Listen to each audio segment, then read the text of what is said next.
It's Monday morning. Praise God. A lot of people are, people are hurting, I'll tell you, after the summer. People are hurting for money. Because they realize, hey, wait a minute.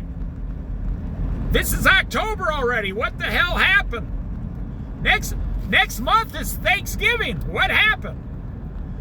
So they have to have a certain amount of money on their credit cards by Thanksgiving. I mean, available credit. You say, why is that? Well, you know, Thanksgiving and Christmas, that's when your family judges you. And plus, a lot of contractors, subcontractors, they're scrambling for work now because most people don't hire contractors during the holidays.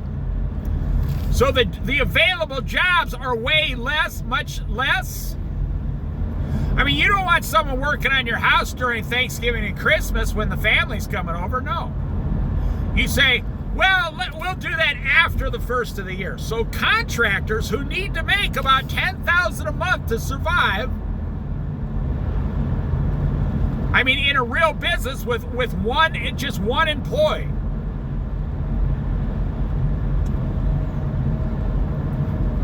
And you have to make sure your customers actually pay you.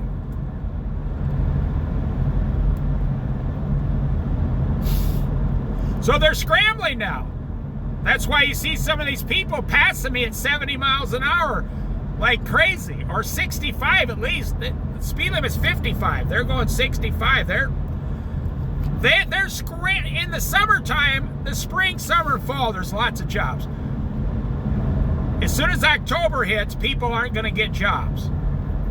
They're not going to have the work done. So you have to go home to your parents on Thanksgiving with all your kids, and you have to have at least $800 on you to go home. And that's only if your parents live a couple hours away. And you might ask the question, are people really that bad off? They don't have $800? The answer would be yes.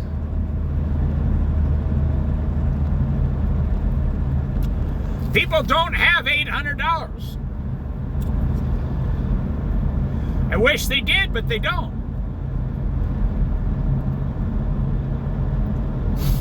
And then and Thanksgiving's a small one. Now you got Christmas. There's nothing worse than Christmas if you're broke. Because your children don't know you're broke. Your children don't realize that mommy and daddy are broke. I won't even say why you're broke. I don't even, whether bad financial decisions, you don't work enough, maybe you're a bum, or maybe you work a lot and you made a bad decision buying a house.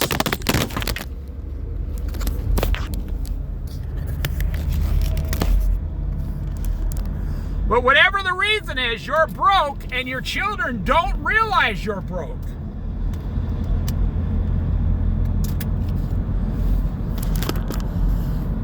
Your children are saying,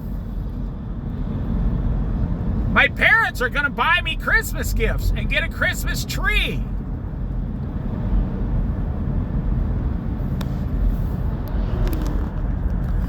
And the parents are saying, today, Christmas costs $2,000.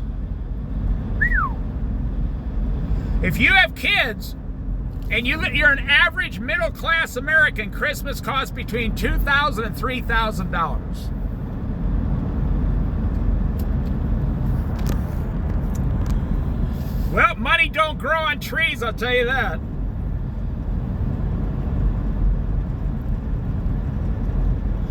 But that's what I'm saying. Your children, they don't know, especially young children. They don't realize. They want toys. That's why I always suggest to people, I don't care how much, I don't care if you're a multimillionaire. the best thing you can do for your kids is take them down to your local Dollar Tree, not Dollar Store, not Dollar General, not Family Dollar, Dollar Tree, where everything's $1.50, and you say, let's say you got 3 kids. Okay, this is half your Christmas, and I'm going to let you pick it out. And you can't have junk food. I'm going to give you each a $100 bill, and you're going to buy anything in this store you want up to $100. That's half your Christmas. Your kids will be, because they can get 30 or 40 things on $100 there. You know, some of the things now are going to cost $3 or $4 or. And you can make it fun. Another way is to tell them, but you have to buy each other 3 items each. And you have to wrap them or put them in a bag and put their name on it and put it under the Christmas tree. So you can buy yourself like 60 things for $100 at a Dollar Tree. But then you have to buy your sister 3 things and your brother 3 things. And it, you know, vice versa, the other ones have to buy you 3 things.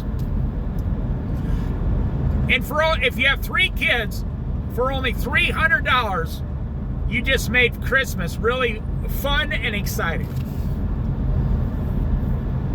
And they got to pick it out themselves. And that's another way. You take them down about 10 days before Christmas. You know how kids are always saying, can I open some of my presents early?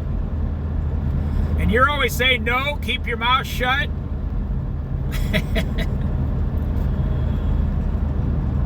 Well, this way they can open up 50 things for themselves right then and there. And it'll keep them busy for 10 days until Christmas. Now, poor people don't have $300. So depending on your income or your savings or whatever,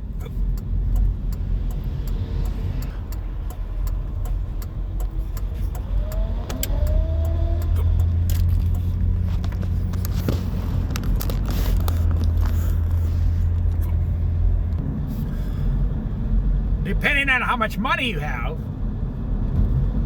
you don't have to do $100. You could do, you know, $30 per child. Or if you're really poor, you know, you could do $15 per child, and they can pick up 10 things for themselves, $1.50 each. Or 9 things for themselves, and 1 thing for their brother and sister at $1.50.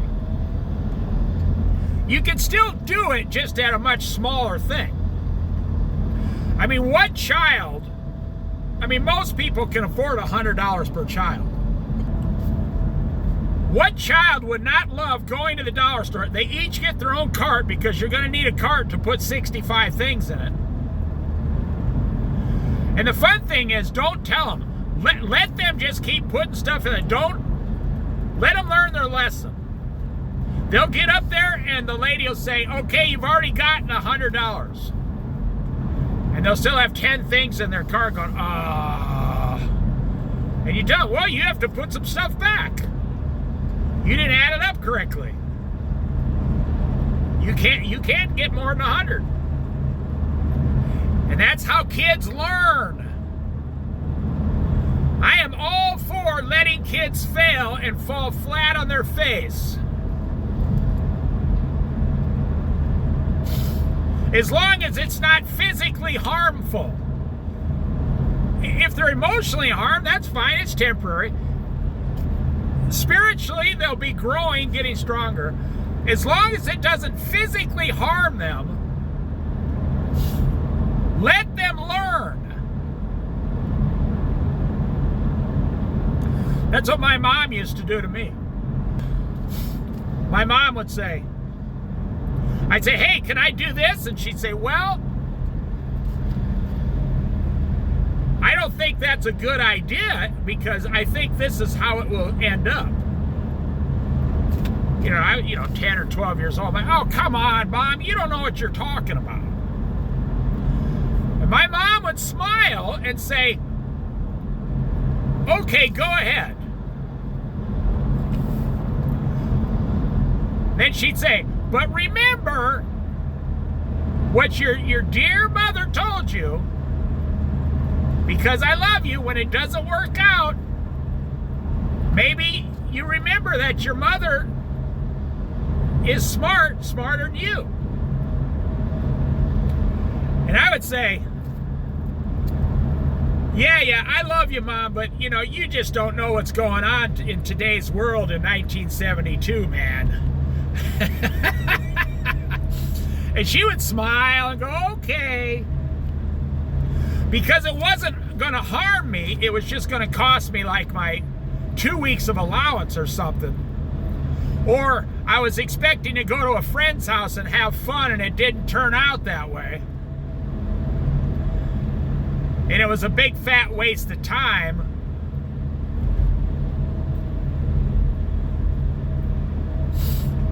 And I'd come back, I'd say, my mom would smile and say, so, did you have fun? How did that go? I'd say, you know how it went. It sucked. It was horrible. And she'd say, well, you learned a lesson. And I could not say, hey, Mom, why did you let me do that? No. She warned me. She let me know, and she smiled. And she never rubbed it in. And I got to the point, I said, you know what? I told my mom this once, actually, out loud. I was like 12 years old. I said, you know what, Mom? I got to give you a compliment. She goes, oh, let me turn, we was in the car. Let me turn off the radio. I got to hear this.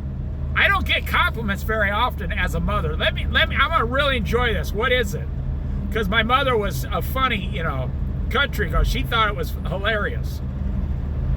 This was her moment to rub it in. I said, I've come to the conclusion, and I'm smiling, that you are smarter than me. And she was still sweet country girl. She said, well, it's not really that I'm smarter. She said, I just am older and I have more experience and I've gone through it.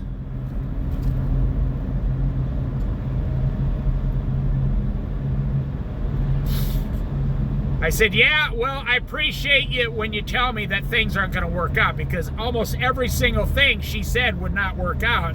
It never worked out.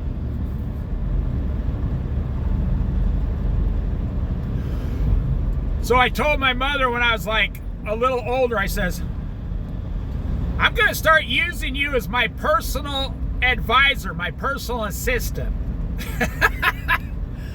She said, oh, really? I said, whenever I have a question, I'm going to come to you and get the answer before I do it.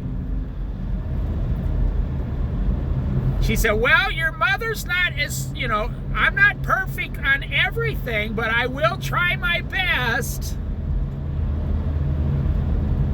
That was her way of trying to be humble. I said, well, you got about 100% success rate so far, so why would I try to figure it out myself when you can just tell me the answer right now? And one time at the dinner table, my dad was telling me that he was in charge. And he says, who do you think's in charge around here? He goes, it's not you. I said, it's not you either. And he looked at me. And, he was only like 40 years old at the time. He says, well, then who do you think's in charge? I said, Mom. Mom's in charge. And he looks at her. He said, how the hell did you figure that? Oh, he was a truck driving guy. I said, because Mom is smarter than both of us put together. And he started laughing. He goes, oh, you think so, huh? I said, well, she's got a 100% success rate. If I need an answer, she tells me what it is.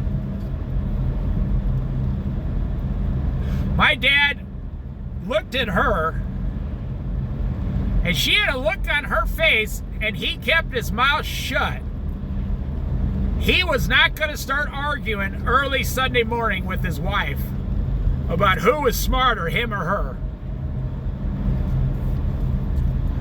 He said, well, even if she's smarter, according to you, it doesn't mean she's in charge. I said, well, it's just my opinion. I said, I'm just a little kid, but I think the smartest person in the house should be the one in charge. And my dad got out of it by saying, well, whether I'm in charge or your mother's in charge, we do know one thing. You, David, are not in charge because you're a spoiled little brat, he says, and stupid. I mean, he was just joking around with me. I said, that's fine with me. I don't need to be in charge. I just have to ask Mom what the answer is. And he said, well, I got the answer for you today. Eat your breakfast, keep your mouth shut, and be outside in 10 minutes because we got about 8 hours worth of work to do. I said, all right. And I turned to my mom in front of her. I said, Mom, do you think that's a good idea? What Dad said? Oh, yeah, he thought, he's looking at me like, boy, you're just pushing the envelope. And she goes, yes, you better do what your father says. And my dad said, no, you do what I say because I said it, not because your mother told you to do it. I said, Mom, Dad just said something else. Do you think I should do that too? My dad took the last bite of his fried egg and his bacon and coffee and stood up and says, meet me outside. He says, I'll torture you when you get out there. So he goes out to the garage to get the truck ready and the tractor and the wood splitter and all these things that we're doing today. I mean, I was like 12 years old and I'd work, 8 hours, 10 hours with my dad every Sunday.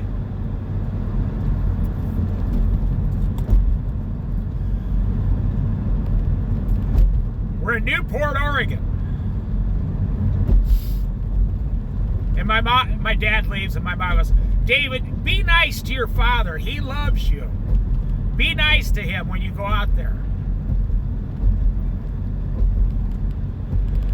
And I says to my mother, I says, well, you're my personal advisor, so if you think that's a good idea, then that's what I'll do. And she laughed. She couldn't help but laugh. She thought the whole thing was hilarious. She was getting a kick out of it. She said, yes, I do think it's a good idea. She said, since we all lived here, look at this boat down there, right down there. See it? That boat, that fishing boat taking off out here. I got a playlist of all boats. Go look at my playlist. I mean, I just updated them all. I got a new Coos Bay playlist, a Newport, Oregon playlist.